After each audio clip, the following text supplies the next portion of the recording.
The summer the armyworms came to Weller's Grove, the only person in the district who knew what to do was the schoolteacher. And she knew it because she had read it in a farm journal. And that was exactly the reason nobody would listen to her until half the crops in the township were already gone. Her name was Miss Eleanor Frush, and I was 11 years old and in her school. And I am 83 now, and I have wanted for a long time to tell what really happened that summer, because the way it got told afterward was not right. And she is not here to tell it, and I am nearly the last one who was. I have to explain first about the worms, because people hear caterpillars and think of something small and slow. And what came across that country in the summer of 1885 was not small, and it was not slow, and it was one of the most frightening things I ever saw in a long life. The armyworm is the caterpillar of a moth, and in most years there are a few of them and nobody notices. And then in certain years, for reasons that had to do with the weather the season before, and that nobody in Weller's Grove understood at all, they come in numbers that cannot be believed. They hatch in the low, wet grass, thousands upon thousands in an acre, and they eat. And when they have eaten everything where they are, they move, all together, all in the same direction, crawling in a mass. And that is why they are called what they are called, an army. They move like one. You would see it come across a hayfield, a line, a dark moving line the width of the field. And behind the line the grass was gone, eaten to the ground, brown and bare like it had been burned. And ahead of the line it was green, and the line moved across the green and turned it to brown, at about the speed a person walks slowly. And it did not stop, and it did not turn aside, and it went day and night. They went up the walls of houses. They fell into the wells. People told of them covering the railroad tracks so thick that the train wheels spun and could not grip. And they ate. Corn, wheat, oats, garden grass, everything green. And a family that watched that line come across their corn was watching their entire year for nothing. Because a field eaten by armyworms in July does not come back. That is what was coming toward Weller's Grove in the last week of June, 1885, moving up from the creek bottoms in the south, and for about a week nobody believed it was coming, because it had not been seen in that district in living memory, and the only person who understood what those first reports meant was a schoolteacher from Illinois who had never farmed an acre in her life. I want to be careful about Miss Frush, because it would be easy to make her into something she was not. She was not from that country.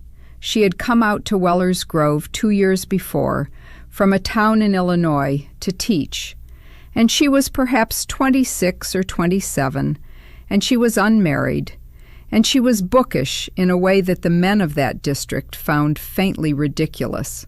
She read.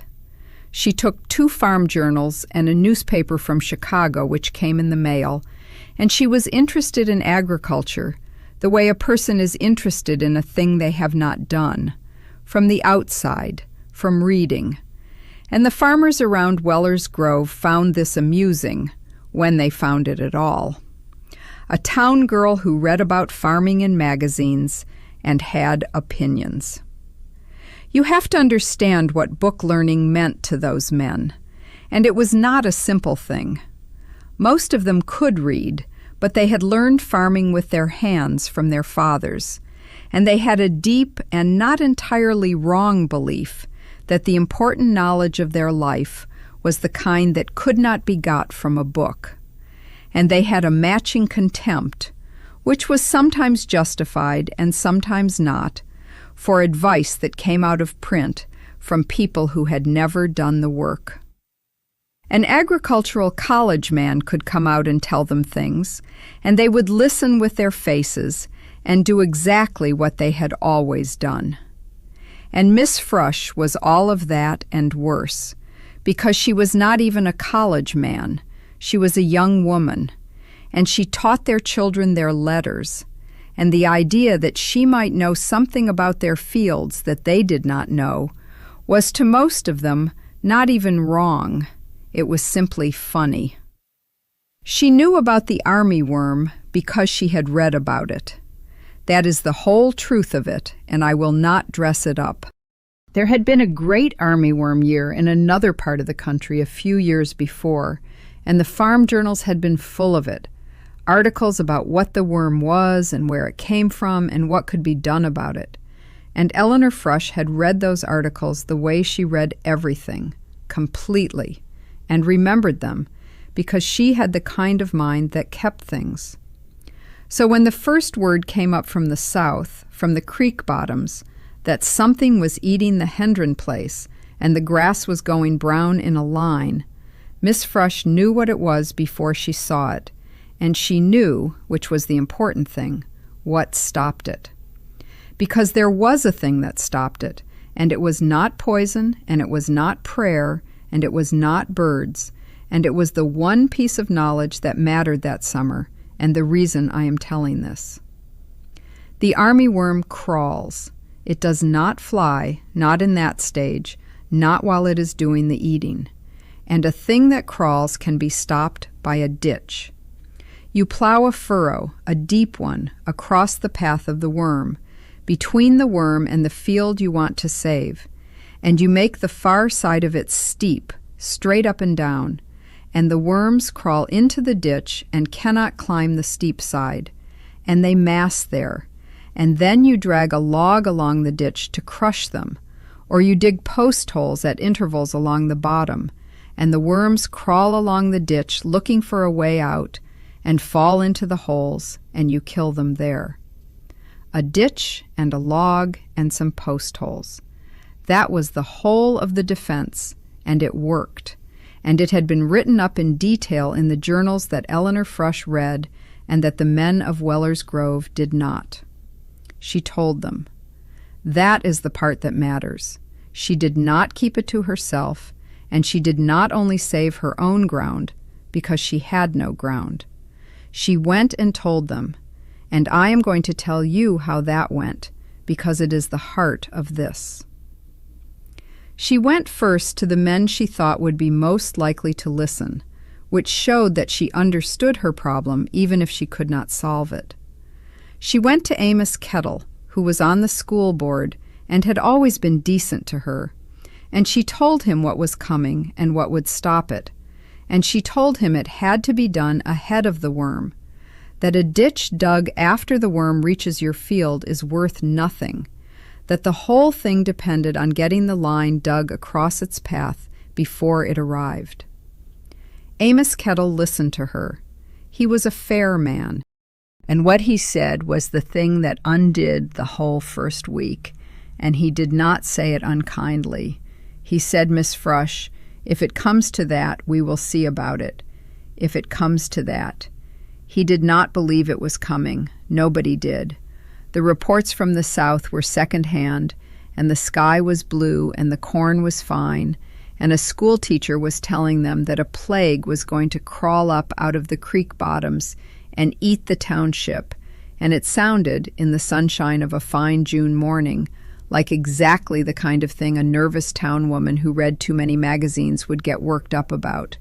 I have thought for 70 years about why they would not listen to her in that first week, when listening would have cost them almost nothing and saved them almost everything. And I have decided that it was not stupidity, and it was not even entirely that she was a woman, though that was part of it. It was the shape of the knowledge. If Amos Kettle had come back from a trip to the next county and said he had seen the worm coming and seen men stop it with a ditch, they would have dug that night. Knowledge that a man had seen with his own eyes was real to them.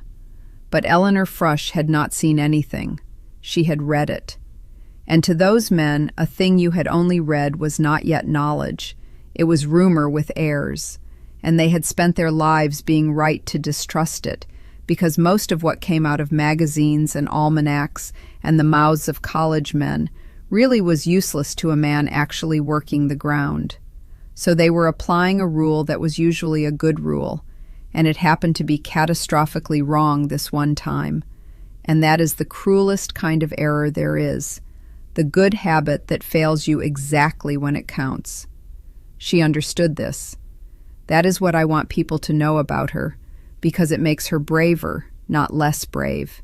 She knew perfectly well why they were not listening, and she knew that being more insistent made it worse, that a woman insisting made them dig in harder, and she did not stop. She went from farm to farm in that first week in her good town shoes, walking miles of section road in the heat, and she made her case, quietly and clearly, over and over, to men who smiled at her and did nothing. And she knew as she did it that most of them would not move until they saw the worm with their own eyes, and that by then it would be too late for them. She told my father, years later he told me, that the hardest thing was not the disbelief. It was knowing exactly what was coming, in detail, being able to see the whole disaster laid out like a page, and not being able to make anyone else see a word of it, and having to watch it happen on schedule to people she had warned. She said it was like being able to read in a country where no one else could, and standing in the square reading out the notice that said the flood was coming to a crowd that thought you were only making shapes with your mouth. There was one man who listened early, and I should say his name because he is the reason any of the North was saved with time to spare. Nels Okerlund, who farmed at the north end and was himself thought a little odd because he was Norwegian and quiet and did things his own way, heard her out on his porch for an hour in that first week and asked her good questions, and then said he did not see what it cost him to dig a ditch he might not need, and that if she was wrong he had lost a few days, and if she was right he had lost nothing. He dug the first mile of that line himself, with his sons, a full week before the worm came, when everyone could still see him doing it and think him a fool. When the district finally moved, it moved onto the line Nels Okerlund had already started, and his cool head about a cheap precaution against an uncertain threat is the other half of why the North survived. And I have always paired the two of them in my mind, the teacher who knew and the one farmer humble enough to act on someone else's knowledge before the proof arrived. The first turn came in about 4 days, and it was the birds, and it made everything worse. Because when the worm did reach the southern edge of the district, the first thing that happened was that the birds came. Every blackbird and crow and prairie chicken for miles, and gulls even, come inland, all of them gorging on the worms, thousands of birds working the fields. And the farmers looked at that and drew the natural and completely wrong conclusion, which was that the birds would handle it. Miss Frush knew better and said so, and it made her look worse, because now she was the woman who was still crying disaster, while everyone could see the birds eating the worms by the bushel. She tried to explain that the birds could not keep up, that a bird eats a few hundred worms and there are millions, that in every armyworm year in the journals, the birds had come and gorged and made no difference at all to the outcome. Nobody wanted to hear it. The birds were right there. You could see them. Her knowledge was in a magazine in her room, and the birds were in the field, and the field won. The second turn came a few days after that, and it was the rain, and it was the same thing again. There came a hard rain, 2 days of it, and it beat the worms down and drowned some and slowed them, and again the district drew the natural conclusion that the rain had broken it, and again Eleanor Frush was the only person who knew from her reading that a rain checks the armyworm for a day or two, and then it comes on again out of the wet ground worse than before, because the wet is what it likes. She said so. She was right. And being right 2 days early about a thing nobody wants to believe, when the evidence in front of everyone says the opposite, is worth nothing at all. And it cost her, because by then a certain kind of man had started to be angry at her for insisting on a disaster that kept seeming not to happen. The third turn was the Vosburgh place, and after the Vosburgh place, nobody argued anymore. The Vosburghs had 160 acres on the south road, mostly corn, and the worm came out of the wet ground after the rain exactly as Miss Frush had said it would, in numbers past anything the first wave had shown, and it went across the Vosburgh corn in a day and a half, and I saw it because my father drove down to look, and I have never forgotten it. 160 acres of good tall corn, and a brown line moving through it, and behind the line there were only the stalks, stripped, and the sound. People never mention the sound, and I will. You could hear them eating. 160 acres of corn being eaten by worms makes a sound like a fire that does not crackle, a steady, dry, rustling roar, and I hear it yet. That was when Weller's Grove believed. And it was, for a great many of them, too late, because the worm was now in the district in its millions and moving north across one farm after another, and the thing that would have saved a farm was a ditch dug across its path before it arrived, and for most of them it had already arrived, but not for all of them. And this is where the story turns to what Eleanor Frush actually did, which was not sit in her room being right. She organized the ditch. A schoolteacher, a young unmarried woman from Illinois who did not own a foot of ground in that township, took charge, in the last days of that emergency, of the digging of a line, because she was the only person who knew exactly how it had to be done, and there was no time left for anybody to be too proud to take direction from her. She had them dig it across the whole northern part of the district, the part the worm had not yet reached, miles of furrow, steep on the north side, with the post holes at intervals, and she walked that line for 3 days, barely sleeping, showing men twice her age how deep and how steep and where to put the holes, and correcting them when they did it wrong. And I remember my father, who had called her a foolish old maid in June, taking his hat off to her in July in a cornfield and doing what she said. Those 3 days at the ditch were the strangest thing I ever watched, and I watched most of them, because school was out for the emergency, and every child who could carry water was down at that line. You have to picture it, a young woman in a plain dress, with her sleeves rolled and her good shoes ruined, walking a line of furrow that ran for miles across the north of the township, and along that line perhaps 100 men and boys digging, men who owned land and had opinions and had spent their whole lives being the ones who knew, and all of them that week doing what she said. She did not dig much herself. There was more use in her walking the line.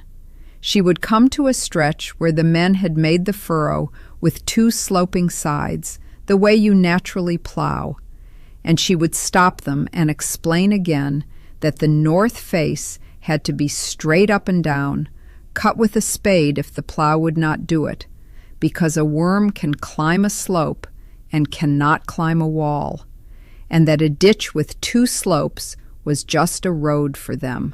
And the men would curse and get down and cut the face square, because they had seen the Vosburgh corn. She showed them the post holes. This was the part nobody would have known to do, and it is the part that killed the worms in their millions. Every so many yards along the bottom of the ditch, a post hole dug straight down, deeper than the ditch, and when the worms crawled along the bottom of the furrow looking for the end of it, they came to the hole and fell in and could not get out. And the next ones fell in on top of them. And a man came along with a maul on a long handle and killed what was in the holes and dug them out, and they filled again. She had read that in the magazine. Not one farmer in that county would have thought of it, and it was the difference between checking the worm and destroying it. And she watched the timing, which was the thing only she fully understood. She knew about how fast the worm moved, and she walked the line judging where it would reach and when, and she moved the men to the threatened stretches first, and she was right about where it would come, because she had the whole thing in her head from her reading and from watching the first wave, and she spent the worm's own arithmetic against it. On the third day, the worm reached the line along the Deming stretch, and I was there, 300 yards off with the water bucket, and I watched the brown line come up out of the south across a hayfield to the ditch and reach it and stop. Just stop. The whole moving front of it piling up against that little furrow, unable to climb the squared north face, massing there darker and darker, and the men running along the top of the ditch with their logs and their mauls, and Miss Frush standing at the Deming corner with her hand shading her eyes, watching the thing she had read about in a magazine 4 years before happen exactly as the magazine had said it would, in a cornfield in Nebraska, because she had made it happen. She did not look triumphant. I was close enough to see her face, and I have thought about it my whole life. She looked tired, and she looked sad. And I understood much later that she was already thinking about the ends of the line, and the two families to the east, and what a stopped worm does, which is go around. And the ditch held. That is the plain fact of it. The worm came up to that line across the northern farms and crawled into the furrow and could not climb the steep north face of it, and massed in the bottom, and the men dragged logs and killed them in the post holes, and the farms north of the line kept their crops, and the farms south of the line, the ones where they had said, if it comes to that, had already lost theirs. Now I have to tell the hard part, because I promised the truth, and the truth is not tidy. The ditch saved the north of the district by stopping the worm, and stopping the worm meant turning it, and a thing that is turned goes somewhere. The great mass of worms that piled against that line and could not cross it did not all die in the furrow. Many did, but the living body of it checked at the ditch, spread along it looking for a way around, and went east, off the end of the line, onto the farms of two families who had refused to dig, who had stood on their own ground and said they would not take worming advice from a schoolteacher, and it went on to them worse than it might have otherwise, because Eleanor Frush's ditch had funneled it there. They lost everything, and they blamed her, and they were not entirely wrong to, and she knew it, and it was the thing that stayed with her, not the praise. She had saved a dozen farms, and she had, by saving them, helped ruin 2. And both of those things were true, and there was no way to have done the one without risking the other. And she carried the 2 ruined families, and not the dozen she saved, because that is how a certain kind of conscience works. The district was grateful for a while. And then the district did the thing that districts do, which is the reason this is a bitter story and not a sweet one. Within a few years, the way Weller's Grove told the story of the armyworm summer had changed. It became a story about how the community had come together and fought the worm and beat it with ditches, which was true, and the part about where the knowledge had come from got worn away, the way a footpath wears away a name cut in soft stone. The ditch became common sense, the obvious thing anybody would do. And of course you dig a ditch. Everybody knows a crawling thing is stopped by a ditch. And Eleanor Frush, who had brought that knowledge from a magazine into a district that would have lost everything without it, became, in the retelling, just the schoolteacher who had been there that year. She was not run out, and she was not hated, and I do not want to overstate it. But she was not thanked in any way that lasted, and the men who had taken their hats off to her in the cornfield went back within a year or two to finding her bookishness faintly ridiculous, because to have gone on crediting her would have meant admitting that the most important piece of practical knowledge in the worst summer of their lives had come from a young woman and a magazine, and not from their own hands and their own fathers, and that was a thing most of them could not do for very long. She taught in Weller's Grove another 6 years, and then she went back to Illinois, and I do not know what became of her, and I have always been sorry that I did not, as a grown woman, write to her, because I would have liked to tell her that one of her pupils remembered exactly where the ditch came from. There is one thing of hers I have, and it is the reason I can prove any of this, and it is why I have it out on the table as I tell you. It is a farm journal, the issue with the armyworm article in it, from 1881. She gave it to me the last year she taught, when she was clearing out her things, because I was the one child in that school who had been interested, who had asked her about it, who had walked the ditch with the men as an 11-year-old, and understood what I was seeing. She gave me the magazine and she said, "Keep this. It is worth more than people think." I have kept it for 72 years. The article is 4 pages long, and it describes the armyworm and its habits, and it describes the ditch, the depth, the steep face, the log, the post holes, all of it, exactly as she did it in our district in 1885. And at the bottom of the last page, in her own hand, in pencil, faded now, she wrote a date and 3 words, the summer after our armyworm year. And the 3 words are, "It all worked." That is the whole of what she got, I think. Not the thanks of the district, which faded, and not the credit, which they took back. Just a private note in the margin of the magazine that had been right, written to nobody, keeping her own account of a true thing, because she knew even then that nobody else would keep it for her. I am keeping it for her now. That is what this is. Now, Eleanor Frush and Weller's Grove are ours. But here is what is true. The armyworm is real, and in outbreak years it did exactly what is described here, advancing in vast crawling masses that stripped fields bare and moved across whole districts, climbing walls, fouling wells, and even stopping trains. Such outbreaks devastated large regions of the United States in the 19th century.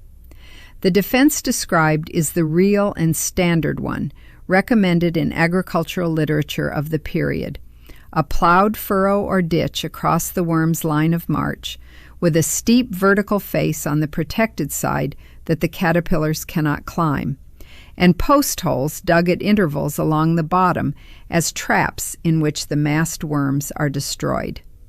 It genuinely worked, and it genuinely depended on being dug ahead of the advancing worm. Birds and rain do check armyworms briefly, but do not stop an outbreak. And the transmission of this kind of knowledge through agricultural journals to people who would not have discovered it on their own was one of the real and underappreciated functions of the farm press in that era. This story involves the loss of crops and livelihoods, not lives. The people are imagined. The worm, the sound of it, and the ditch that stopped it are exactly as they were.